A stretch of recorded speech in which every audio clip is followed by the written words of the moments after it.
की थी, तो जो बच्चे लास्ट क्लास में नहीं थे, उन बच्चों ने, इसलिए मैंने रिकॉर्डिंग सेंड कर दी थी ग्रुप में, तो आप उसको रिकॉर्डिंग को पढ़ ली होगी। आज मैं टॉपिक को और आगे लेके चलता हूँ। उस दिन मैंने आपको लास्ट क्लास में कंडीशनल प्रोबेबिलिटी के बारे में डिस्कस किया था। कंडीशनल प्रोबेबिलिटी का मैंने आपको एक फॉर्मूला बताया था, उसके अलावा भी कुछ फॉर्मूले मैंने बताए थे आपको, है ना। तो कंडीशनल प्रोबेबिलिटी का एक, पहले मैं आपके सामने फॉर्मूला फिर से लिख देता हूँ। कंडीशनल प्रोबेबिलिटी का फॉर्मूला मैं फिर से आपके सामने लिख देता हूँ बच्चे यार। देखें बेटा जरा, कंडीशनल प्रोबेबिलिटी का फॉर्मूला बता रहा हूँ मैं आपको, जो मैं लास्ट क्लास में बता चुका हूँ। जैसे सपोज करिए आपको प्रोबेबिलिटी निकालनी है E/F की। प्रोबेबिलिटी बेटा आपको निकालनी है PE/F। PE/F का मतलब क्या है, पहले तो मैंने ये बता रहा है आपको कि इसका मतलब है कि आपको प्रोबेबिलिटी ऑफ E निकालनी है। प्रोबेबिलिटी ऑफ E आपको निकालनी है। F is any given condition. F क्या है, कोई गिवन कंडीशन होगी, है ना। इस गिवन कंडीशन का क्या रोल है ये आपको थोड़ी बाद में समझ में आएगा। अभी जो पहले आपको मैं फॉर्मूला बताता हूँ। जैसे आपको PE/F अगर आपको निकालना है तो इसका फॉर्मूला हो जाएगा P E intersection F। E और F ऊपर और नीचे दोनों जो वैल्यू लिखी है उसका intersection, E intersection F upon में, ये तो PE इंटरसेक्शन F तो ऊपर आ जाएगा, और अपॉन में नीचे वाले की प्रोबेबिलिटी ऑफ F। ये फॉर्मूला मैंने आपको बताया था।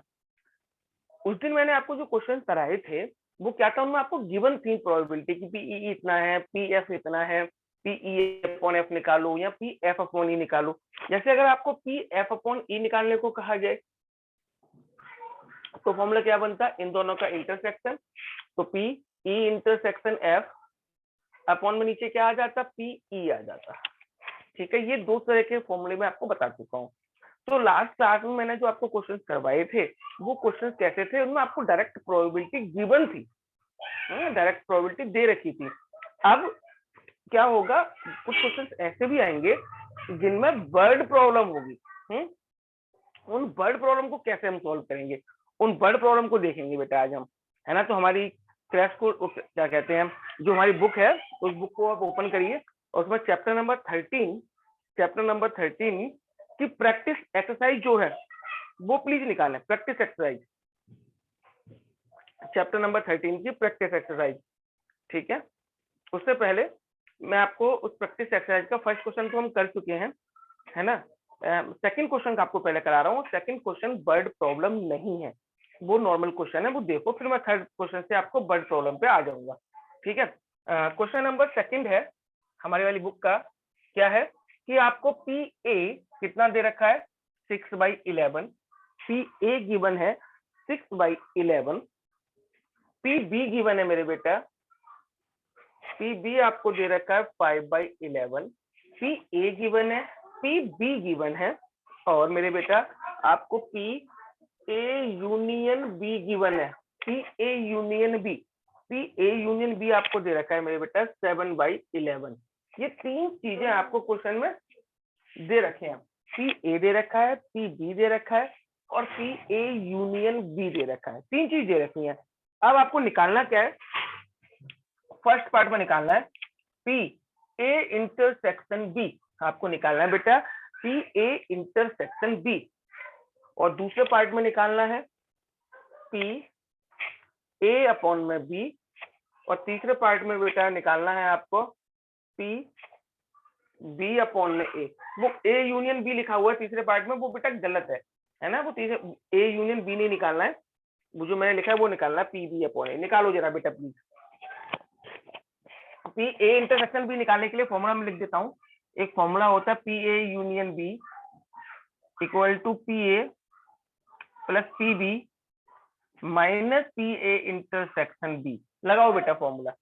अब ये फॉर्मूला मैंने लिख दिया है, इस फॉर्मूले से इंटरसेक्शन निकल आएगा। A अपॉन B और B अपॉन A निकालने के लिए इस तरीके का फॉर्मूला यूज किया जाएगा। करें मेरे बेटा प्लीज।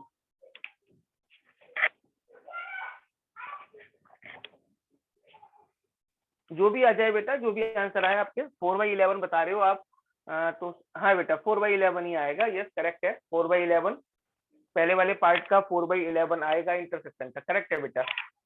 इसी तरीके से पी ए अपॉन बी और P B upon A B आप निकालिए बेटा, जो भी आ जाए।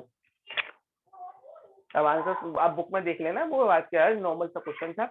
ये क्वेश्चन मैंने केवल रिपीट के लिए कराया है कि लास्ट क्लास में जो हमने पढ़ा था कैसे रिवाइज हो जाए माइंड में कि क्या था लास्ट क्लास के अंदर, ठीक है। और लास्ट क्लास भी बेटा ढंग से पढ़ लेना, वो भी इंपॉर्टेंट क्लास थी क्योंकि उसमें बेसिक बताया था मैंने सारा। और कोई भी टॉपिक या कोई भी नया चैप्टर हम जब समझ सकते हैं जब उसका बेसिक हमें पता हो। अगर आप किसी चैप्टर की पहली क्लास मिस कर देते हैं तो आप उस पूरे चैप्टर को ढंग से समझ ही नहीं सकते, क्योंकि पहली क्लास में पूरे चैप्टर का मेन पोर्शन कहाँ है, उस चैप्टर की वैल्यू क्या है, क्या हम सीखेंगे पूरे चैप्टर में, वो पहली क्लास में ही होता है बेटा, ठीक है। चलिए अब मैं, ये तो हमारा क्वेश्चन नंबर 2 था, नॉर्मल सा था। अब बेटा प्लीज क्वेश्चन नंबर 3 पढ़िए, क्वेश्चन नंबर 3 है ना, क्वेश्चन नंबर 3 पर अब ये वर्ड प्रॉब्लम है। अब तक क्या था, केवल मैंने एक सब चीज डायरेक्ट गिवन थी, पी ए इतना, पी बी इतना, इंटरसेक्शन इतना, ठीक है बेटा। मैंने पी पार्ट में क्या लिखा प्रिया, देखना पी आपको थर्ड पार्ट में निकालना पी बी अपॉन ए, मैंने बोला था जो थर्ड पार्ट है वो बुक में गलत दे दिया है, आपको पी बी अपॉन ए निकालना है, ठीक है। मैंने चेंज कर दिया था बेटा थर्ड पार्ट, ठीक है। अब थर्ड क्वेश्चन देखिए मेरे बेटा, थर्ड क्वेश्चन वर्ड प्रॉब्लम है, पहले बुक में बेटा पढ़िए बेटा प्लीज आप लोग सब कि क्वेश्चन नंबर 3 में क्या कहा गया है। क्वेश्चन नंबर 3 में कहा गया है, अब मैं पढ़ता हूँ, जिन बच्चों के पास बुक नहीं खोल रखी है या जिन्होंने बुक ली ही नहीं है ना, वो बस बेटा मेरी बातें सुने, है ना। क्या है, 2 coins are tossed once, 2 coin को एक बार टॉस किया गया, समझना बेटा question please. 2 coins are tossed once, 2 coin को एक बार टॉस करते हैं। E tail appear on 1 coin, E वो इवेंट है जिनमें एक कॉइन पर टेल आता है। एफ कौन सी कंडीशन है, एफ में क्या बोला है, 1 कॉइन शोज हेड, एक कॉइन पर हेड आता है, ठीक है। और वो ये फर्स्ट पार्ट है, सेकंड पार्ट अलग दिया हुआ, सेकंड पार्ट की बात हम बाद में करेंगे। इस क्वेश्चन में भी बेटा एक मिस्टेक है, इसमें ये लिख लो find probability of E upon F, इसमें दोनों पार्टों में आपको फर्स्ट पार्ट में और सेकंड पार्ट में probability of E upon F निकालना है, पी ई अपॉन एफ निकालिए आप, है ना। चलो अब मैं क्वेश्चन पढ़ता हूँ। सबसे पहले उन्होंने बोला है 2 coin are tossed once, 2 coin को एक बार टॉस किया गया। जब हम 2 कॉइन को एक बार टॉस करते हैं तो टोटल सैंपल स्पेस कितने बनते हैं, तो पहले आप टोटल सैंपल स्पेस लिखेंगे, तो लिखो बेटा, लिखिए when 2 coins are tossed once, when 2 coins are tossed once, then total sample space, then total sample space कौन कौन से हो जाएंगे बेटा, टोटल सैंपल स्पेस में ऐसे लिख देता हूं, क्या हो सकता है मेरे बेटा, दोनों पर हेड हेड आ जाए, एच एच, या फिर पहले कॉइन पर हेड दूसरे पर टेल आ जाए, या फिर पहले पे टेल दूसरे पे हेड आ जाए, या फिर मेरे बेटा दोनों कॉइन पर क्या आ जाए, टेल आ जाए, ये हो सकते हैं बेटा। ये तो मैंने लिख दिया सैंपल स्पेस। अब क्वेश्चन में क्या बोला ध्यान से देखो, प्रोबेबिलिटी ई की निकालो, ई इवेंट में क्या बोला है, 1 कॉइन, बेटा बोलना देखना जरा, ई में क्या लिखा हुआ था, ई में लिखा हुआ था 1 coin tail appear on 1 coin, कि भाई एक कॉइन पर टेल आता है, और एफ में लिखा हुआ है एक कॉइन पर हेड आता है।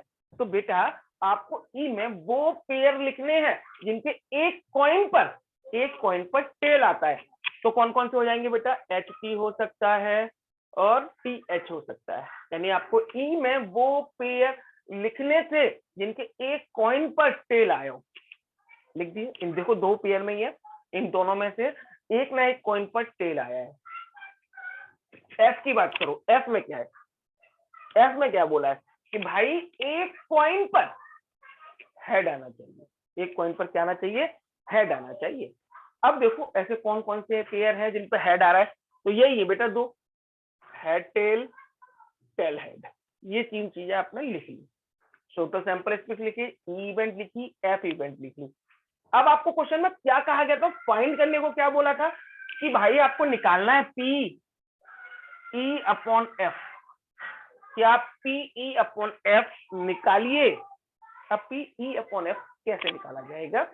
पी ई अपॉन एफ निकालने के लिए फॉर्मूला कौन सा यूज करेंगे? मैं फॉर्मूला आपको बता चुका हूं। तो probability of E intersection F upon में पी एफ, ये फॉर्मूला होता है बेटा पी ई अपॉन एफ का। क्या फॉर्मूला है? P E intersection F upon में पी एफ, ये फॉर्मूला है। अब सुनते रहना बेटा मेरी बात ध्यान से जरा प्लीज। अब आप कहोगे सर पहले तो पी एफ एफ दे रखा है तो यहाँ से पी एफ निकल आएगा। प्रोबेबिलिटी ऑफ एफ कैसे निकलेगी? प्रोबेबिलिटी ऑफ एफ, इसमें कितने पेयर है? 2, टोटल कितने पेयर थे? 4, तो पी एफ कितना हो जाएगा? 2/4 यानी कि 1/2 पी एफ आ गया। अभी आपको ऊपर और क्या चाहिए? P E intersection F,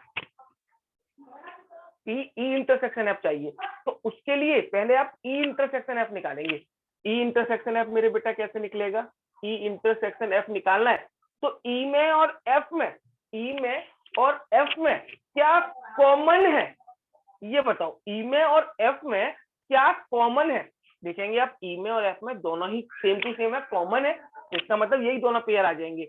H T और टी एच दोनों में कॉमन सेम थे। अब इसकी अगर प्रोबेबिलिटी निकालनी है, पी ई इंटरसेक्शन एफ निकालना है अगर आपको, तो पी ई इंटरसेक्शन एफ में कितने पेयर हैं? 2, टोटल पेयर कितने थे? 4, तो ये भी कितना आएगा मेरे बेटा? 2/4 यानी कि 1/2। लगा दो फॉर्मूले में, ये भी 1/2, ये भी 1/2, कट के आंसर आएगा मेरे बेटा 1। नोट कर लीजिए बेटा, आंसर हमारा आ जाएगा 1। यहां तक बताओ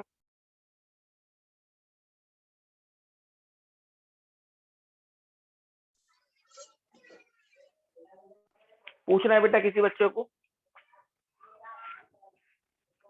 अब क्या इसका सेकंड,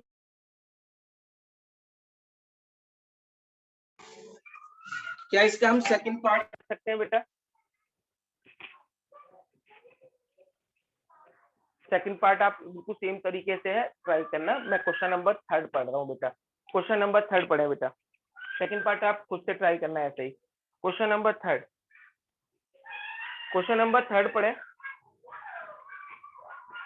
सॉरी 3 तो हो गया, 3 हो गया बेटा। बेटा ये क्वेश्चन में एक मिस्टेक है पुनीत, आप बिल्कुल सही कह रहे हो। ये कैसे पता चला हमें इस क्वेश्चन में कि पी ई अपॉन एफ निकालना? तो इस क्वेश्चन में लिखा हुआ नहीं है, टाइपिंग गलती हो गई है, इसमें क्वेश्चन में ऐड कर लो। ई और एफ तो दे रखे हैं आपको, and find E P E upon F. इस क्वेश्चन में मिस्टेक है बेटा कि आपको दे नहीं रखा है ना। बाकी क्वेश्चन में लिखा हुआ है, बाकी क्वेश्चन में समझ आएगा आपको। जैसे क्वेश्चन नंबर 4 में आपको करके दिखाऊंगा, पढ़ा के दिखाऊंगा, उसमें समझना होगा कि आपको क्या निकालना है। 3rd क्वेश्चन में मिस्टेक है, उसमें लिख लो then find that P E upon F, है ना। इसलिए क्वेश्चन नंबर 4 देखें बेटा, क्वेश्चन नंबर 4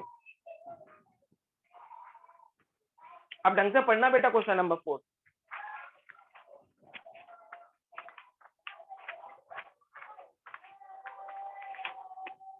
क्वेश्चन नंबर 4 में क्या कहा गया है? अब black and red dice are rolled. 2 dice थी बेटा, एक ब्लैक कलर की और एक रेड कलर की, है ना। उनको रोल किया गया, ठीक है। अब पहला पार्ट बता रहा हूं आपको, first part, find the conditional probability. आपको कंडीशनल प्रोबेबिलिटी निकालनी है of obtaining a some greater than 9। किसकी प्रोबेबिलिटी निकालनी है बेटा? सम 9 आने की। जब 2 डाइस को थ्रो किया तो सम 9 आने की प्रोबेबिलिटी आपको निकालनी है। Given that black dye resultant in 5, और गिवन दैट क्या है कि ब्लैक वाली डाई पर 5 आना चाहिए। ब्लैक वाली डाई पर क्या आना चाहिए मेरे बेटा? 5 आना चाहिए। अब मैं क्वेश्चन दोबारा समझाऊंगा, पूरा स्टार्ट करता हूं। सबसे पहले क्वेश्चन में क्या बोला है कि एक ब्लैक और एक रेड डाइस को रोल किया गया। सबसे पहला काम ये, सबसे पहले क्या किया गया? एक ब्लैक और रेड डाइस को रोल किया जाता है। तो लिखो पहले, when a black and red dice are rolled, when a black and red dice are rolled. Roll किया गया तो सबसे पहले हमें निकालना होगा टोटल सैंपल स्पेस। तो लिखो देन टोटल सैंपल स्पेस। अच्छा आप बता सकते हो, जब हम 2 डाइस को रोल करते हैं, थ्रो करते हैं, तो टोटल सैंपल स्पेस कितने बनते होंगे?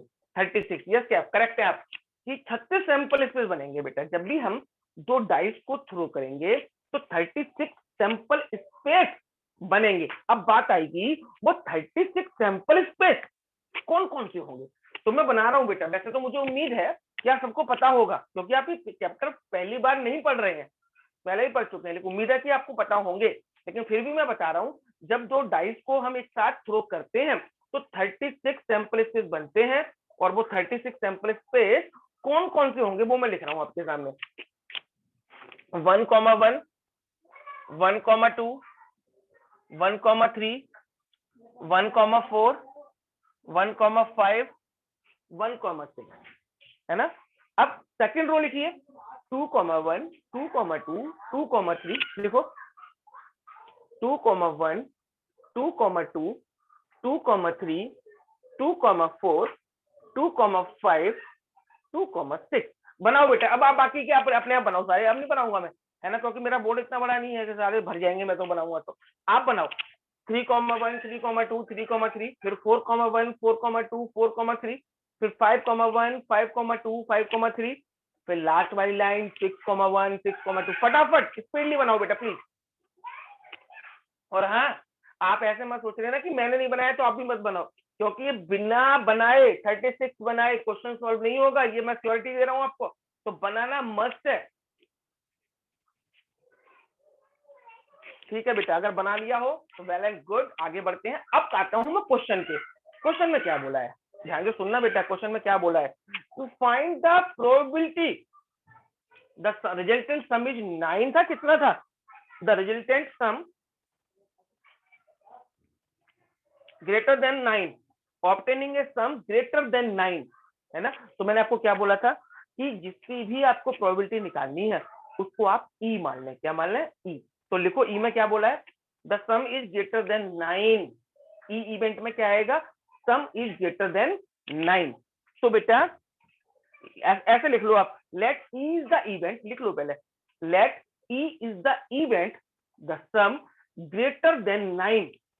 E is the event, the sum greater than 9, and F is the event, and F is the event black die shows 5। कि ब्लैक डाई पे क्या आना चाहिए, 5 आना चाहिए। E और F दोनों आ गई। अब E में बताना है आपको, E में कौन कौन से पेयर आएंगे। E में कौन कौन से पेयर, वो पेयर जिनका सम 9 से ज्यादा हो। ई में वो पेयर लिख दीजिए आप जिनका सम 9 से ज्यादा है, जैसे 4,6, 4 और 6 को प्लस किया 10, 5,5, 5,6, 6,4, 6,5, 6,6।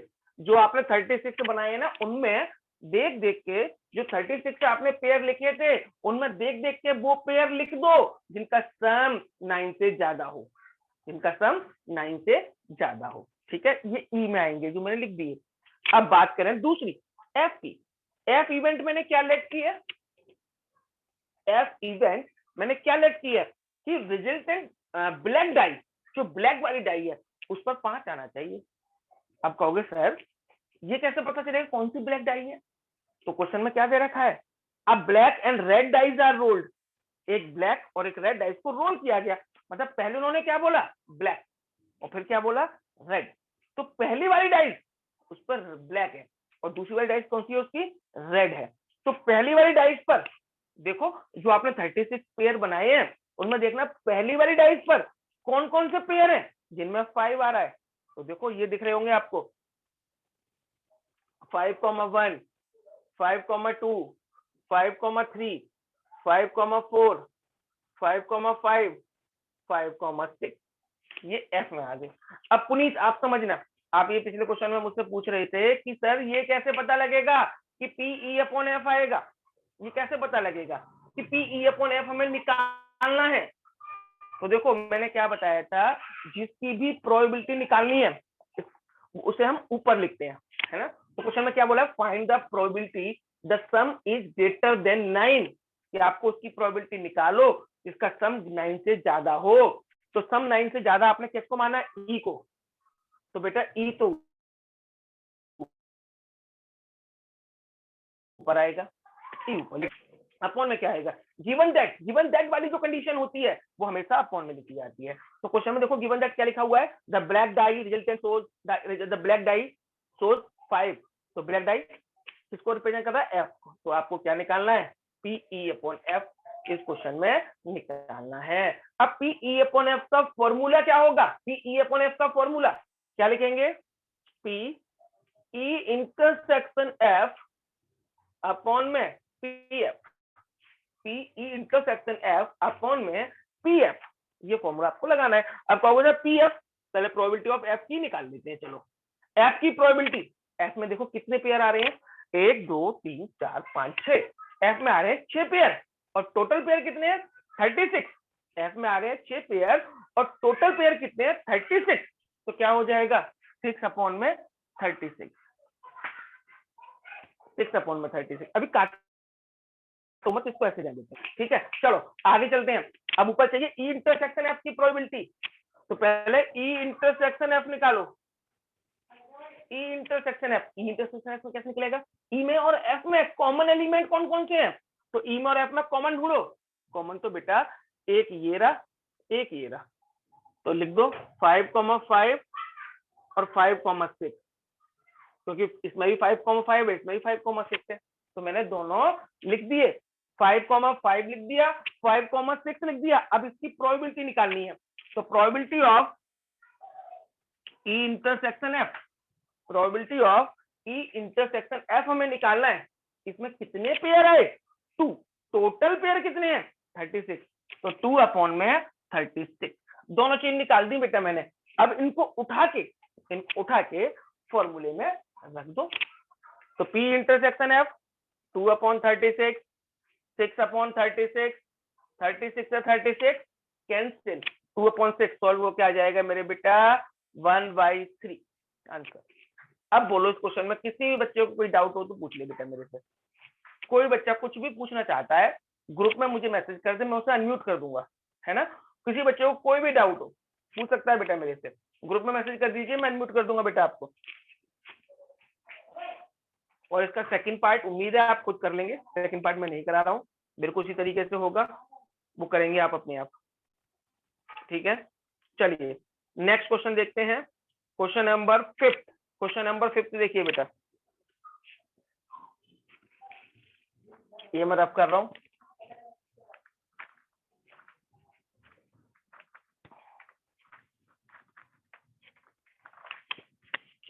क्वेश्चन नंबर 5 पढ़े, N instructor has a question bank, ये कोई टीचर है, मतलब मान लो इंस्ट्रक्टर है, उसके बाद कोई क्वेश्चन बैंक है, उसमें बहुत सारे क्वेश्चन है, उसमें 300 तो इजी ट्रू फॉल्स है और 200 डिफिकल्ट ट्रू फॉल्स है, ठीक है। और उसी बुक में 500 इजी एमसीक्यू और 400 hard MCQ question, difficult question है, यानी कि जो बुक है उसके पास उसमें 2 तरीके के क्वेश्चन है, कौन कौन से, ट्रू फॉल्स और एमसीक्यू, और इसमें भी 2 वैरायटी है, इसमें भी 2 वैरायटी है ना, कौन कौन सी, इजी और डिफिकल्ट, इजी और डिफिकल्ट। तो सबसे पहले क्वेश्चन में क्या बोला है कि जो क्वेश्चन बैंक है उसमें 300 इजी ट्रू फॉल्स क्वेश्चन है, इजी ट्रू फॉल्स, इजी 300 है और 500 200 डिफिकल्ट, 200 डिफिकल्ट है ट्रू फॉल्स। एमसीक्यू कितने, 500 इजी एमसीक्यू और 400 डिफिकल्ट एमसीक्यू, 400 मैंने यहाँ लिख दिया, ठीक है। ये पूरा क्वेश्चन की कहानी है आपकी बुक, क्वेश्चन बैंक जो क्वेश्चन बैंक है उसमें इतने इतने क्वेश्चन है, इस तरह के क्वेश्चन है। अब उस टीचर ने क्या किया, if a question is selected, एक क्वेश्चन इतने क्वेश्चन में से सिलेक्ट किया, इतने क्वेश्चन में से उसने एक क्वेश्चन सिलेक्ट किया, है ना, तो what is the probability, it will be an easy question, ये इजी क्वेश्चन है, इस बात की क्या प्रोबेबिलिटी होगी कि ये इजी है, और गिवन दैट जो कि अपॉन में आएगा it is a MCQ question. तो इस बात की प्रोबेबिलिटी आपको निकालने की वो इजी हो, और कंडीशन क्या है भाई, वो एमसीक्यू भी हो। इसकी क्या प्रोबेबिलिटी है, अगर आपने इनमें से जितने क्वेश्चन आपको दे रखे हैं उनमें से एक क्वेश्चन सिलेक्ट किया तो देखो इसमें दो चीजें दिख रही हैं, एक इजी और हार्ड डिफिकल्ट तो था ही, एमसीक्यू निकालना है आपको कि वो एमसीक्यू, एक मिनट जरा, क्या निकालना था, वो क्वेश्चन कैसा हो। आपको इस क्वेश्चन में पूछा था कि वो question probability, it will be an easy question, easy question की निकालनी है। तो let E is the easy question, लिखो बेटा, let E is the event for easy question. हमने मान लिया E is the event for easy question, and F is the event for MCQ. F event किसकी है बेटा, एमसीक्यू की है। अब देखें बेटा प्लीज, टोटल क्वेश्चन कितने हो जाएंगे इस बुक में, टोटल इजी क्वेश्चन है 800 और डिफिकल्ट कितने हैं 600, तो ओवरऑल क्वेश्चन कितने हैं बेटे बुक में, 1400 क्वेश्चन है। अब आपको क्या निकालना है, पहले प्रोबेबिलिटी ऑफ इजी क्वेश्चन, ये आपने इजी को माना है तो प्रोबेबिलिटी ऑफ इजी क्वेश्चन निकालना है ना। इजी क्वेश्चन कितने हैं बुक के अंदर, इजी 800 क्वेश्चन इजी है, तो प्रोबेबिलिटी क्या हो जाएगी इजी की, 800 अपॉन में 1400, probability of easy question, probability of E, probability of F. F आपने किसको माना है, एफ आपने किसको माना है, एमसीक्यू क्वेश्चन को। एमसीक्यू देखो कितने बुक में, एमसीक्यू है बेटा 900, 500 इजी, 400, तो हमको पूरे एमसीक्यू का निकालना है, तो इजी डिफिकल्ट से मतलब नहीं भाई, है ना। तो कितना 900, तो यहाँ कितना हो जाएगा 900 अपॉन 1400। अभी आपको चाहिए इजी ई इंटरसेक्शन एफ की प्रोबेबिलिटी, यानी probability of E intersection F.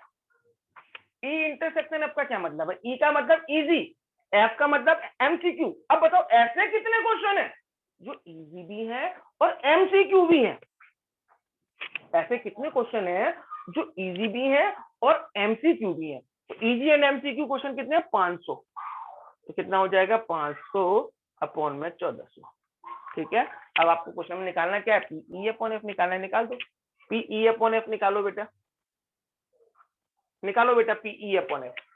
P E upon F का फॉर्मूला लगाओ 5/9, यस बेटा 5/9 करेक्ट है बेटा, 5/9 आएगा। पुनीत आपका भी सही है, कैफ आपका भी ठीक है, 5/9 इसके अपॉन में इसको रख दो, कट जाएगा, 5/9 आंसर आ जाएगा। कर ले बेटा प्लीज।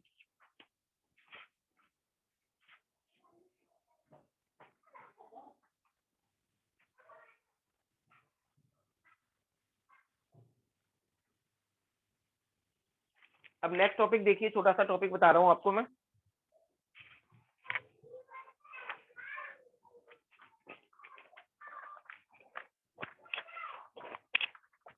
इंडिपेंडेंट इवेंट, देखो if two events are independent, if two event are independent, अगर कोई दो इवेंट इंडिपेंडेंट इवेंट है, इफ टू ए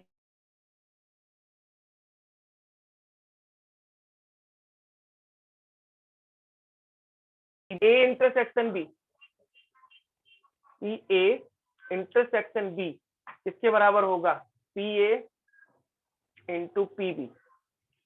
अगर कोई दो इवेंट इंडिपेंडेंट इवेंट है तो पी ए इंटरसेक्शन बी किसके बराबर होगा, P A into P B के बराबर होना चाहिए, है ना। अगर पी ए और पी बी की मल्टीप्लाई उसके इंटरसेक्शन के बराबर है तो वो दोनों इवेंट इंडिपेंडेंट इवेंट होती है। देखो क्वेश्चन है,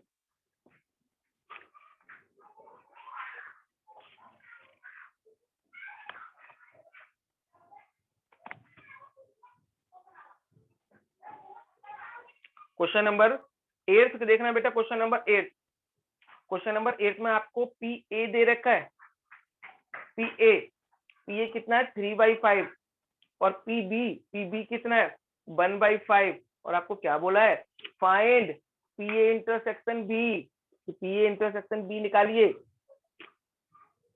if A and B are independent event, अगर ए और बी इंडिपेंडेंट इवेंट है, तो कंडीशन लिखी हुई है कि अगर A and B independent event है, if A and B are independent event, तो पी ए इंटरसेक्शन बी किसके बराबर होता है, P A into P B के। तो आपको क्वेश्चन में पी ए दे रखा है, पी बी दे रखा है, और बोला है क्या, इंटरसेक्शन निकालिए। निकाल लो बेटा प्लीज।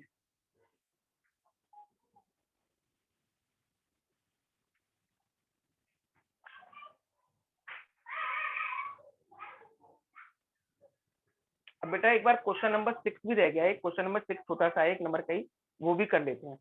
क्वेश्चन नंबर 6 में क्या बोला है, ये तो हो गया होगा, क्वेश्चन नंबर 8 था, कर लिया होगा आपने। क्वेश्चन नंबर 6 में ये बोला है, क्वेश्चन नंबर 6 के अंदर कि भाई ए और बी कोई भी दो, ए और बी कोई दो इवेंट है। आपको क्वेश्चन में क्या दे रखा है कि probability of A upon B equal to P B upon A, कि पी ए अपॉन बी किसके इक्वल है, पी बी अपॉन ए के इक्वल है। तो 4 ऑप्शन दे रखे हैं क्वेश्चन में, देखना है उनमें से कौन सा करेक्ट ऑप्शन होगा। इन 4 ऑप्शन में से जो आपको 4 ऑप्शन दे रखे हैं, इनमें से भाई करेक्ट ऑप्शन कौन सा है।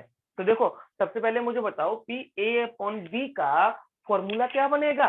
जो मैंने कंडीशनल प्रोबेबिलिटी में आपको फॉर्मूला बताया, उसमें क्या फॉर्मूला होगा पी ए अपॉन बी का, पहले आप फॉर्मूला लगा लीजिए पी ए अपॉन बी का। तो क्या होगा, P A intersection B upon में, ये तो ऊपर आ जाएगा, अपॉन में नीचे क्या आएगा, P B, P A intersection B upon में पी बी। इधर आ जाओ, पी बी अपॉन ए क्या आ जाएगा, P B intersection A upon में पी ए।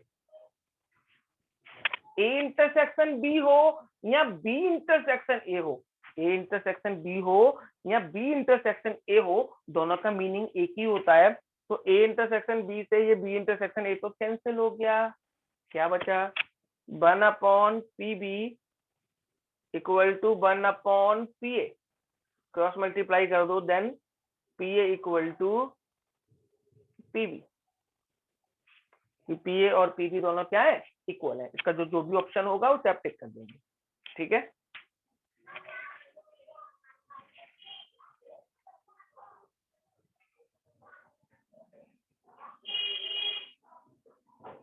बेटा क्वेश्चन नंबर 10 करो एक बार, 10 क्वेश्चन नंबर 10, ऐसा फॉर्मूला मैं बता चुका हूं आपको वैसे। क्वेश्चन नंबर 10, क्वेश्चन नंबर 10 देखेंगे। क्वेश्चन नंबर 10 में क्या कहा गया है, आपको पी ए अपॉन बी दे रखा है, P A upon B. Question number 10 में पी ए अपॉन बी कितना है, 1/2, पी बी कितना है 7/12, और P A intersection B, P A intersection B आपको दे रखा है 1/8। और निकालना क्या है,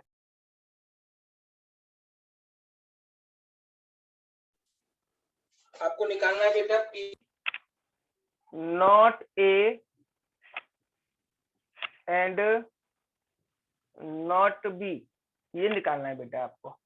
सबसे पहले आप मेरी बात सुना ध्यान से जरा प्लीज बेटा, कि पी ए अपॉन बी दे रखा है, तो पहले पी ए अपॉन बी का फॉर्मूला लगा लें, और वहां से आप पी ए निकाल लेंगे। क्या निकाल लेंगे, पी ए, पी ए नहीं निकलेगा, पी बी भी दे रखा है, पी इंटरसेक्शन बी भी दे रखा है, जरूरत किसकी पड़ेगी, देखते हैं बेटा। अभी पहले आप ये देखो, आपको P not A and not be निकालना है। नॉट ए नॉट बी कैसे निकलता है, पहले इसको देखते हैं। नॉट ए का मतलब क्या है, ए डैश, एंड का मतलब इंटरसेक्शन, नॉट बी का मतलब बी डैश, यानी आपको निकालना है P A dash intersection B dash. अंदर के डैश हटाने के लिए मैंने क्या तरीका बताया था, पी ए बी, अंदर का डैश होल पे लग जाएगा, लेकिन बीच का सिंबल जो इंटरसेक्शन है वो किसमें बदल जाएगा, यूनियन में बदल जाएगा। किसमें बदल जाएगा बेटा, यूनियन में।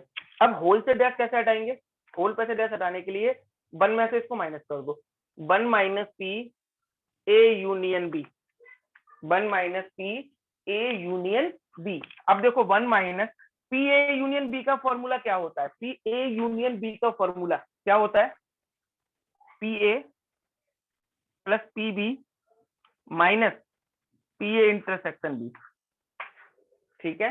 P A plus P B minus P A intersection B, ये फॉर्मूला होता है यूनियन का। अब आपके पास देखो पी बी है और पी ए इंटरसेक्शन बी भी दे रखा है आपको 1/8,